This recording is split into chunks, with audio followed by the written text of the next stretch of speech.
오늘도 말씀과 기도로 화요일 하루를 시작하는 우리 모든 성도들 가운데 하나님의 놀라운 은혜가 언제나 함께하여 주시기를 주님의 이름으로 간절히 축원드립니다. 오늘 통독할 말씀은 사사기 17장과 18장 말씀입니다. 먼저 17장 말씀은 미가 가정의 신상 숭배와 한 레위인 제사장 사건으로 이스라엘의 종교적 타락상을 보여주고 있습니다. 1절에 보면 에브라임 산지에 미가라 이름하는 사람이 있었습니다. 이 미가라는 이름의 뜻은 여호와와 같은 이가 누구인가라는 뜻으로 이 이름만 보면 매우 경건한 사람인 것처럼 여겨집니다. 그러나 실제 그는 경건과는 전혀 거리가 먼 사람이었습니다. 그는 어머니의 돈을 훔칠 만큼 도덕적으로 타락한 자였을 뿐만 아니라 신상을 숭배한 사실이 보여주듯이 종교적으로도 지극히 타락한 인물이었습니다. 즉 미가는 전혀 자신의 이름에 걸맞는 삶을 살지 못한 것입니다. 2절에서 6절까지 말씀에서는 미가의 신상 제작 경위와 신상 숭배에 대해서 기록하고 있습니다. 이 사건의 발달은 미가가 모친의 돈 은 1,100을 훔치면서 시작됩니다. 즉 자신의 돈이 없어진 것을 발견한 미가의 모친은 마구 저주를 퍼부은 뒤 그 사실을 미가에게도 알렸습니다. 그래서 미가는 두려움을 느끼고 어머니에게 모든 사실을 고백한 다음 훔친 돈을 돌려주었습니다. 이에 미가의 어머니가 심히 기뻐하며 그 돈의 일부를 취하여 은장색으로 하여금 신상을 만들도록 한 것입니다. 물론 이것은 그의 아들이 자신의 저주로 인해 화를 당하지 않도록 하기 위한 미신적 행위였습니다. 이렇게 해서 신상이 만들어지자 미가는 에봇과 드라빔을 만들고 한 아들을 제사장으로 세움으로써 본격적인 신상 숭배에 들어가게 된 것입니다. 이러한 본문의 내용은 이미 사사시대 초기부터 이스라엘이 여호와 신앙과 이방의 우상 숭배 신앙이 혼합된 종교적 혼합주의에 깊이 빠져 있었음을 보여줍니다. 특히 6절은 그때에는 이스라엘에 왕이 없었으므로 사람마다 자기 소견에 옳은 대로 행하였더라고 기록함으로써 사사시대는 이스라엘의 진정한 왕이신 하나님이 그들의 통치자였음에도 불구하고 단지 눈에 보이는 왕이 없었다는 이유로 하나님의 율법을 거역하고 불순종하는 시대였음을 시사해 주고 있습니다. 7절 이하의 말씀에서는 베들레헴 출신의 한 레위인이 미가의 개인 제사장으로 고용된 사실을 기록하고 있습니다. 이러한 본문은 사사시대와 관련하여 몇 가지 사실을 보여줍니다.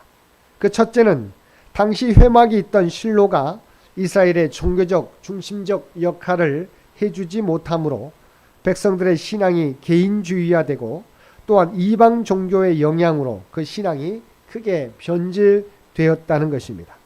둘째는 이스라엘 백성들이 레위인의 생계를 책임지지 않음으로써 이스라엘의 레위인 및 제사장 제도가 유명무실화되었다는 것입니다.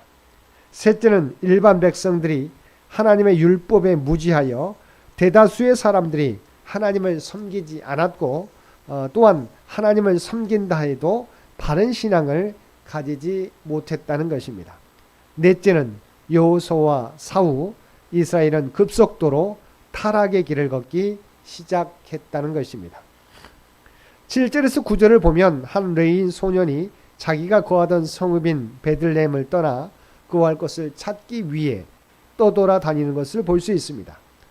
그러면 그 레위인이 자기들이 거하던 성읍을 떠나 이처럼 떠돌아다녀야 했던 이유가 무엇입니까? 그것은 당시 이스라엘 사람들이 하나님의 율법 준수에 소홀하여 레위인들의 생활을 돌보지 않았기 때문입니다. 결국 이러한 현실로 인해서 레위인들은 자기의 직분을 버리고 생계를 위해 나설 수밖에 없었고 레위인들의 종교적 가르침을 받지 못한 백성들은 하나님 섬기는 방법을 몰라 점점 타락의 깊은 수렁으로 빠져 들어갔던 것입니다. 10절과 11절을 보면 생계를 위해 정처 없이 떠돌아다니던 한 레위 소년은 미가의 제의를 받고 그의 가정 제사장으로 지내되 그 생활에 만족했다고 기록하고 있습니다. 이것은 그가 우상 숭배자의 제사장이 되어 그 육신의 평안함을 얻고 후한 물질적 대가를 받는 것에 만족했다는 것입니다. 이어지는 12절과 13절에 보면 미가가 한 레위 소년을 자기 집 제사장으로 삼고는 그 일을 두고 자찬하기를 레위인이 내 제사장이 되었으니 이제 여호와께서 내게 복 주실 줄을 아노라라고 하였습니다. 이는 미가가 자기가 저지른 우상 숭배 행위가 하나님을 기쁘시게 하는 행위인 줄로 믿었음을 의미합니다. 그러나 사실은 어떻습니까? 율법에 비추어 볼 때 미가의 이러한 행위는 저주와 멸망을 받아 마땅한 일이었습니다.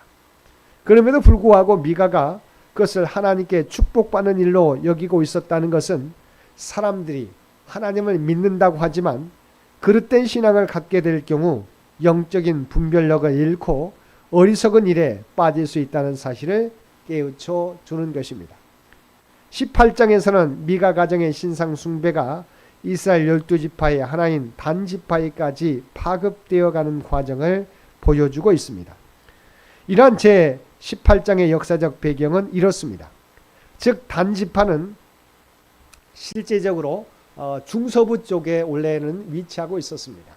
에브라임 지파 바로 아래쪽에 또한 예전에 블레셋 지파의 바로 위쪽에 위치했었던 단지파였습니다. 그런데 이 단지파는 아모리인들로 인해 산지로 쫓겨가면서 그들이 거할 영토가 협소해지자 기업을 확장할 필요성을 절실히 느끼게 되었습니다. 그러나 그렇다고 해서 막강한 아모리인들을 대항해 싸울 수도 없었습니다. 그래서 그들은 그들이 할당받은 이 기업을 포기하고 대신 방비가 허술한 가나안 땅 북쪽에 라이스를 정복, 그곳으로 이주해 가게 됩니다. 그래서 나중에 이 이스라엘의 경계가 북쪽으로는 단이요, 아래쪽으로는 브엘세바가 되는 것이죠. 브엘세바에서 단까지라고 정해지는데 이 단이 원래는 12지파에 소속돼 우리가 분배받을 때는 중서부 쪽에 위치하고 있다가 이제 아모리인에게 쫓겨서 산지로 몰리게 되자 그곳을 떠나서 가장 북쪽으로 이동하게 되었다는 것입니다. 그런데 단지파는 이 이주 과정에서 단지파의 정탐꾼들이 정탐 활동 중에서 만난 미가로부터 신상과 레위 소년 제사장을 탈취하여 감으로써 마침내 미가 가정의 우상 숭배가 단지파 전체의 우상 숭배로 확대되기에 이른 것입니다. 1절에서 10절까지의 말씀에서는 단지파 정탐꾼들의 라이스 정탐 활동과 레위 소년 제사장과의 만남에 대해 기록하고 있고 10절에서 26절까지의 말씀에서는 라이스 정복을 위한 단지파의 출정과 미가의 신상 및 제사장 탈취 사건을 기록하고 있습니다. 19절에 보면 단지파의 사람들이 에브라임 산지 미가의 집에 이르러 미가가 새긴 신상과 애복과 드라비문과 부어 만든 신상을 가지고 나오며 미가 가정의 제사장인 레위 소년 제사장에게 한 개인의 제사장이 되는 것보다 한 지파의 제사장이 되는 것이 낫지 않느냐며 단지파의 제사장이 되도록 요구합니다. 그러자 레위 소년 제사장은 단지파 사람들이 제시한 조건을 기꺼이 수락하고 그들에게 합류하게 됩니다. 미가는 단지파 사람들이 자신의 신상과 제사장을 탈취하여 라이스로 떠난 것을 뒤늦게 알고 이웃 사람들을 동원하여 단지파 사람들을 뒤쫓습니다. 하지만 미가가 단 자손보다 힘이 약하므로 목적을 이루지 못하고 돌아오게 됩니다. 29절은 단 자손이 라이스를 공격하여 불사르고 다시 중건하여 그 이름을 자기 지파의 조상인 단의 이름을 따서 계명한 사실을 언급하고 있습니다. 우리가 아는 대로 그 성읍의 본 이름은 라이스인데 그들이 계명을 한 데는 이유가 있습니다. 즉 이 성읍이 자신들의 소유임을 확인시키는 것과 자신들의 이름을 영구히 기념코자 하는 것이 성읍의 명칭을 바꾼 가장 큰 목적이었을 것입니다. 30절을 보면 지금까지 레위 소년으로만 언급되었던 미가의 제사장의 정체가 드러나는데 그는 모세의 손자로서 게르솜의 아들이었습니다. 제사장은 아론의 자손들을 통해서만 이어져야 하는데 이것은 대단히 잘못된 것임을 분명히 드러내 주고 있습니다. 이 모습이 바로 사사시대 이스라엘의 모습 이었습니다. 그래서 31절에서도 하나님의 집이 실로에 있을 동안에 미가가 만든 바 새긴 신상이 단 자손에게 있었더라고 말씀하고 있습니다. 사사시대의 특징은 이처럼 그들에게 왕이 없으므로, 즉 하나님을 진정한 왕으로 모시지 못함으로 각기 소견에 옳은 대로 행하는 시대였다는 것입니다. 사랑하는 성도 여러분, 과학 문명이 아무리 발전해도 창조주 하나님을 우리 인생의 주인으로 모시지 못하면 우리는 사사시대와 같이 자기 소견에 옳은 대로 행하는 삶을 살 수밖에 없습니다. 자기 소견이 아무리 옳은 것 같지만 그것은 우물한 개구리 신세와 같은 것입니다. 여호수아와 사후 이스라엘 백성들이 하나님을 왕으로 섬기지 못하고 신앙 교육이 레위인들과 가정에서 이루어지지 않으므로 영적으로 어둠의 시기를 걸어가야 했던 것입니다. 이와 같은 전제를 밟지 않도록 우리 인생의 주인으로 하나님을 온전히 섬기며 믿음의 유산을 자손 대대로 물려줌으로 하나님의 백성으로서의 본분을 지키며 살아가는 저와 여러분 모두가 되시기를 주님의 이름으로 간절히 축원드립니다. 함께 기도드리겠습니다.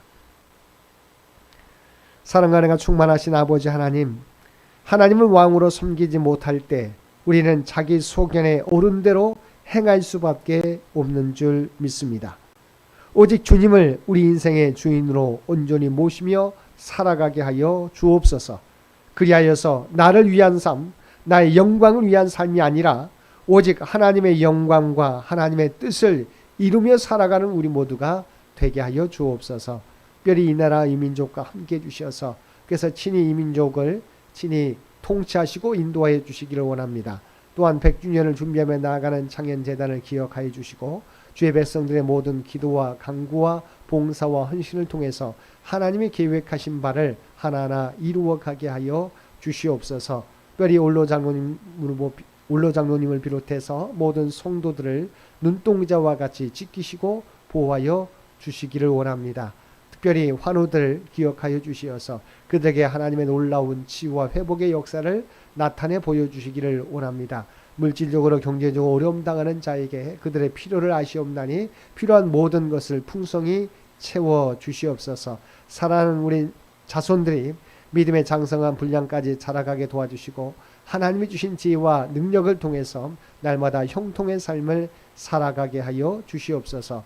오늘 또 우리에게 복된 하루를 허락해 주신 것 진심으로 감사합니다. 우리가 하나님의 부름받은 백성, 구별된 백성이라고 하는 사실을 늘 기억하며 살아가게 하여 주옵소서.